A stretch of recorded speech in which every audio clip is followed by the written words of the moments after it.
wako wameshtuka. Msikaiogopa hizi vitu. This is the Now Report with me, Daddy Mato, right here on TV47. Na leo ni siku mzuri, leo ni siku mwacheche, leo ni siku salama. It is Wednesday the 24th of June. And the 25th of June is turning out to be a very interesting one. Lakini, mahali tuko kwanza, wacha tushughulikie yale ambayo yametendeka leo. Kwa sababu, bado ni mazito. Asubuhi umeamkia social media? Umeamkia social media umeona venye kunakaa? Hebu sikia hii. Now, if you thought corporate marketing teams and political leaders couldn't take a joke, Kenya's media landscape just told you, ebu vuta stool niku show. Now listen closely, kids, and pay attention to the absolute masterclass in trolling that happened today between President William Ruto and a local newspaper, the Standard newspaper. Haya, ilianza when President Ruto alikuwa hapo hivyo tu, labda nikabreko anapambana nako, akaona watu wamenizoea, wacha niwapige moja, akaingia X. Furious at the Standard for what he called 5 days a week extortionist propaganda headlines. He said, and I quote, G-Moy or Gumoa, your Standard Media's 5 days a week extortionist propaganda headlines on me and my administration's transformative track record will get you nothing and nowhere.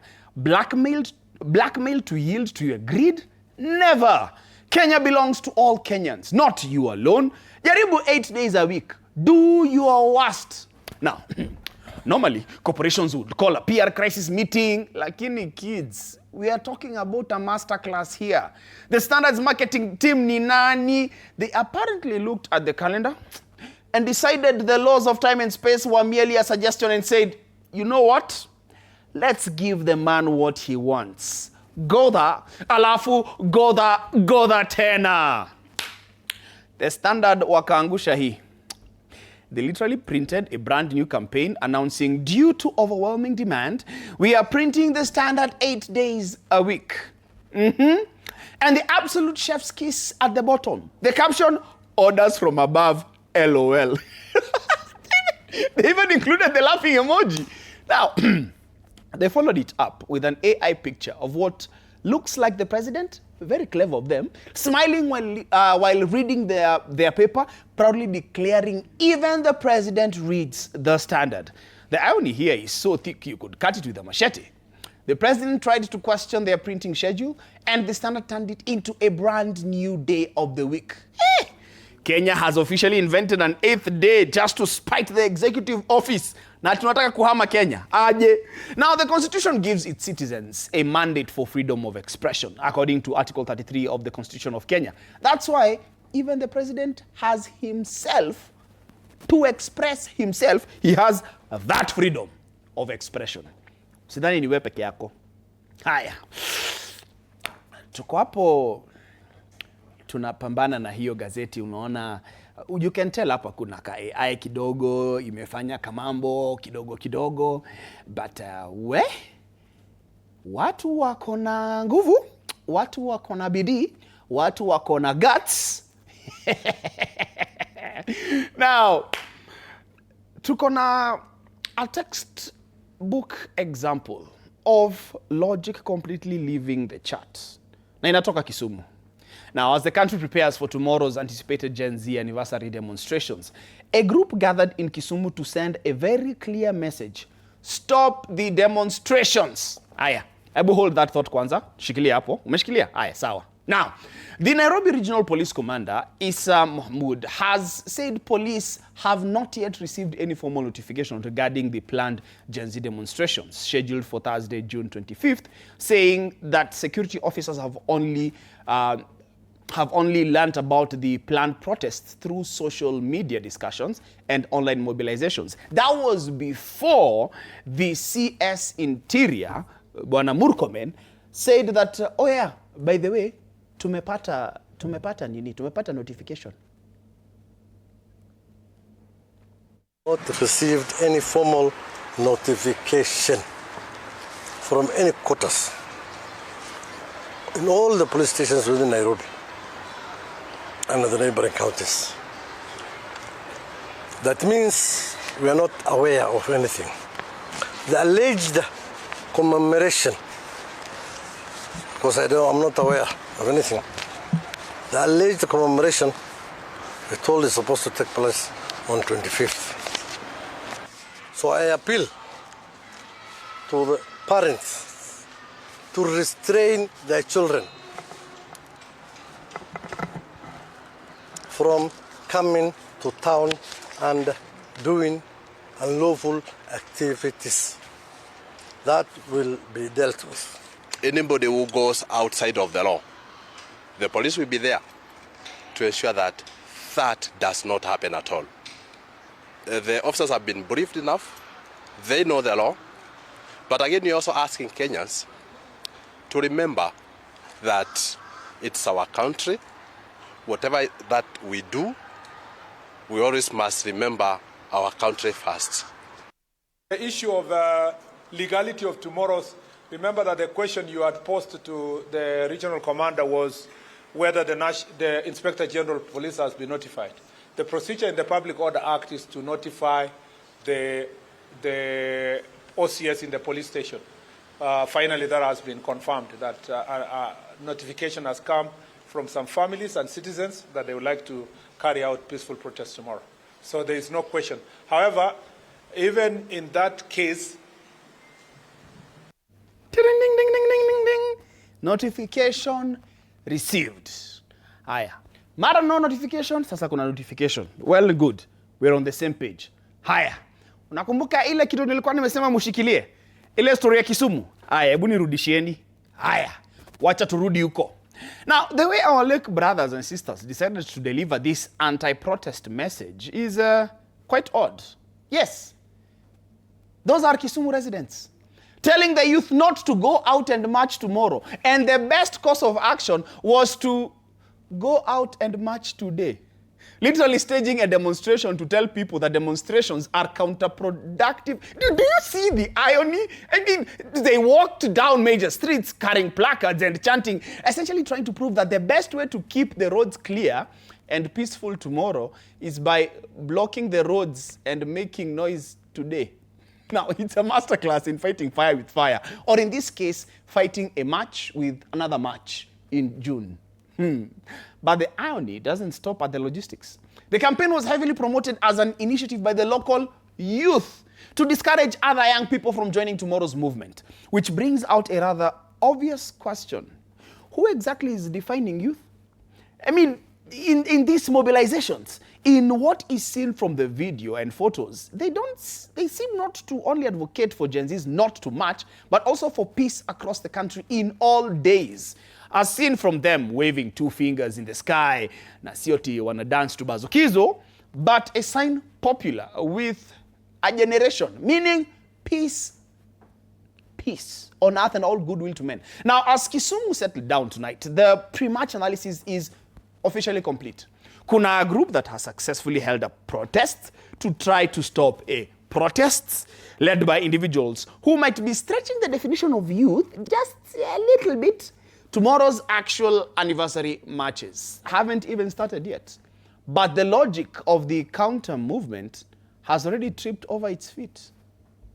Yo.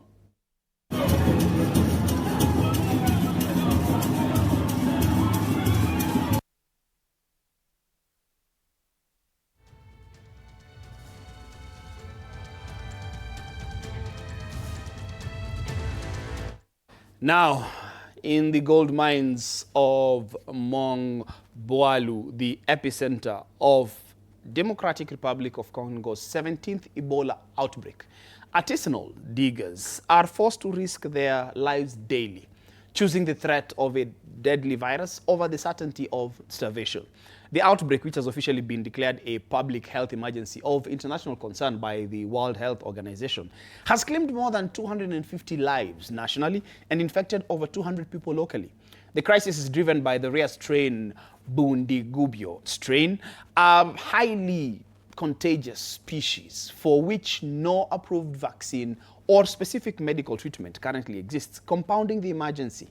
The grueling, mud-cake nature of artisanal gold mining makes enforcing health and preventative protocols nearly impossible, as workers labor in tight bare-handed contact with one another, and deep-seated public mistrust in a region long ravaged by armed militia violence has driven many symptomatic miners away from formal hospitals and towards traditional healers, while massive population movements and regional gold smuggling into neighboring Uganda continue to dangerously accelerate the cross-border spread of the virus.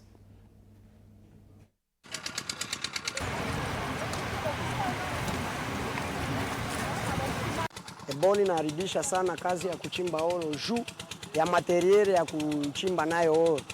Isha kuwa kwanza mambo njia ya kufikiza materiere haiko tena. Anasema fasi fulani Ebola haiko na gari za kuleta materiere kusema tuchimbe oro bie hazitapita tena. Niambia ke unagonjwa Ebola ndakukimbia. Hakutakuwa tena ya kusema ke mimi naweza kusaidia. Juu hapa vinavuma sana. Hata mama mtoto wako anakufa wanakwambia na gonjwa Ebola uko namkimbia hautamkaribia tena juu na usikamatike.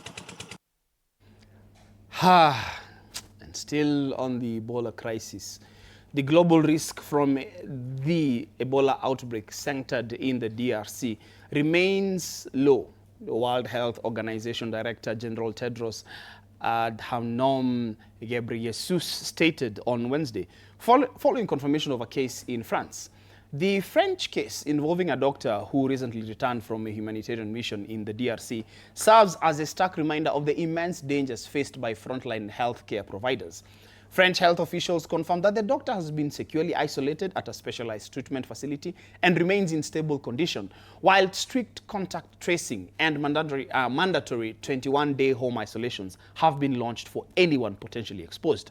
While this marks a significant cross-border development in the rapidly evolving outbreak, which is driven by the rare Bundibugyo strain and has already surpassed 1,000 cases in Africa, both the WHO and the European Center for Disease Prevention and Control maintain that the immediate threat to the wider European population and the rest of the world remains heavily contained.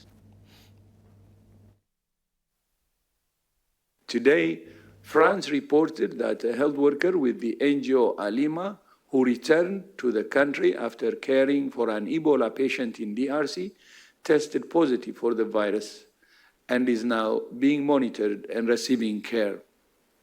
This case is a reminder of the risks faced by frontline responders.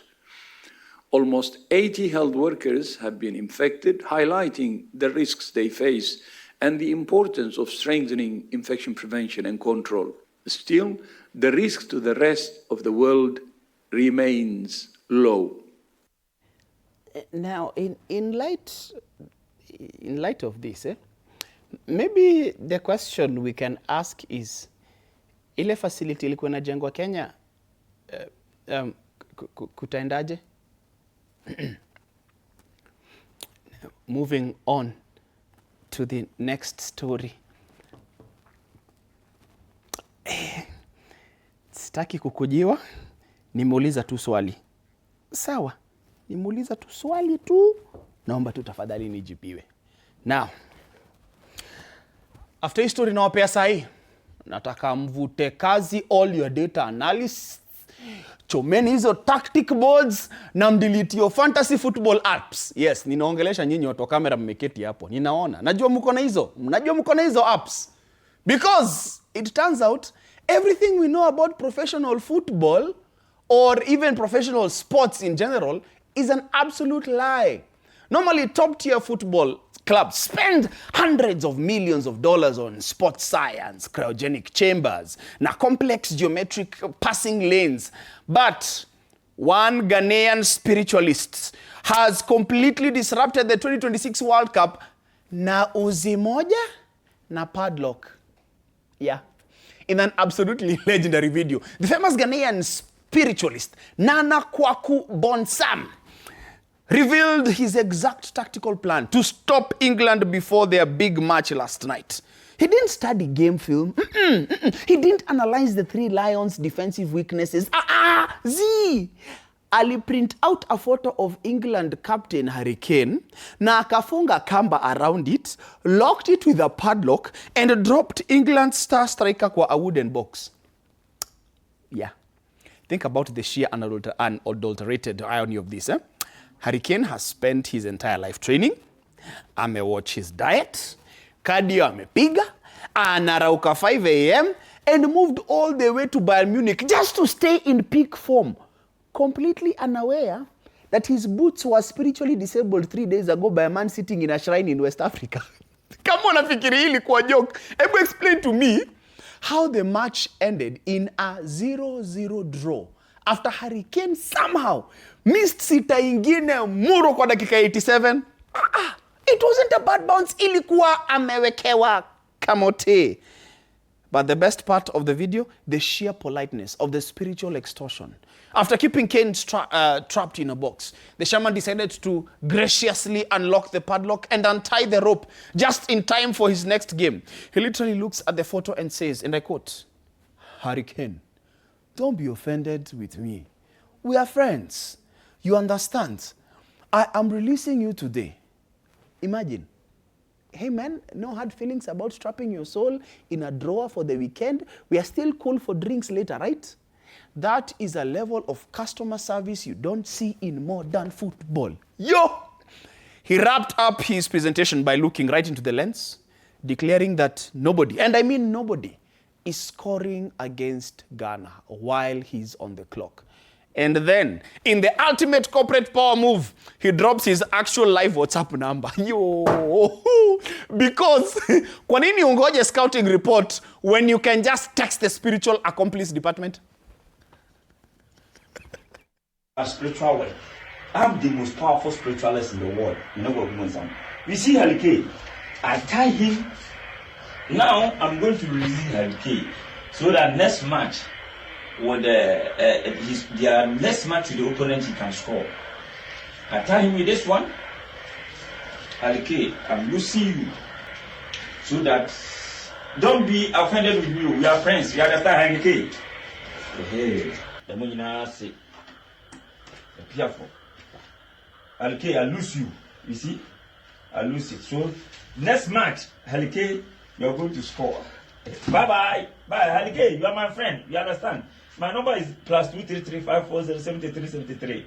+233 540 7373. I'm the most powerful spiritualist in the world. Nobody. No. I said nobody.